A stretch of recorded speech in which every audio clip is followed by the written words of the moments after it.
তো hello guys, welcome to my new blog. তো এটা কোনো ব্লগ না, এটা হচ্ছে আমাদের কিছু পুরনো স্মৃতি, যেটা কি আমি আজকে তোমাদের সামনে তুলে ধরেছি।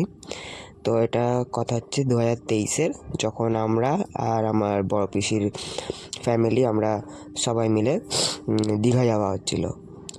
আমাদের তো বাড়ি পূর্ব মেদিনীপুর, তো এটা কাঁথি স্টেশন বলে একটা স্টেশন আছে, তো ওই স্টেশনের দিকে আমরা যাচ্ছিলাম। এটা ওই পথেরই রাস্তা। তো এটা প্রায় অনেক দিনে হয়ে গেল, ভিডিওটা পড়ে আছে, তা ভাবলাম কী করব। তো আজকে এইটা নিয়েই কিছু আলোচনা তোমাদের সঙ্গে শেয়ার করছি। তো এই দেখো, সবাই মিলে আজকে আমরা যাচ্ছি, ওদের স্টেশনে চলে এসছে, রেল লাইন ওই দিক দিয়ে দেখা যাচ্ছে। এবার হচ্ছে রেল লাইন দেখা যাচ্ছে, আমরা ট্রেনে গিয়ে তৎকালীন টিকিট কেটে আমাদের তো ওখান দিয়ে লোকাল ট্রেনই মানে দীঘা যায়। আমাদের কোনো এক্সপ্রেস বা অন্য রাজধানী কোনো ট্রেন ধরতে হয় না, আমাদের লোকাল ট্রেনই যায় ওখান দিয়ে। মানে যেমন আমাদের কি কলকাতায় লোকাল ট্রেনগুলো কাছাকাছি যাওয়া আসা করে, অমনি আমাদের দীঘা কাছাকাছি, ওই জন্য ওখানে লোকাল ট্রেনগুলোই দীঘা এগুলো যায়। মানে এক্সপ্রেসও যায়, এক্সপ্রেস যায় না তা না, কিন্তু তাড়াতাড়ি লোকাল ট্রেনটাই তাড়াতাড়ি চলে যায়। তো ওখানে গিয়ে পৌঁছে তারপর তোমাদের সঙ্গে কথা বলছি।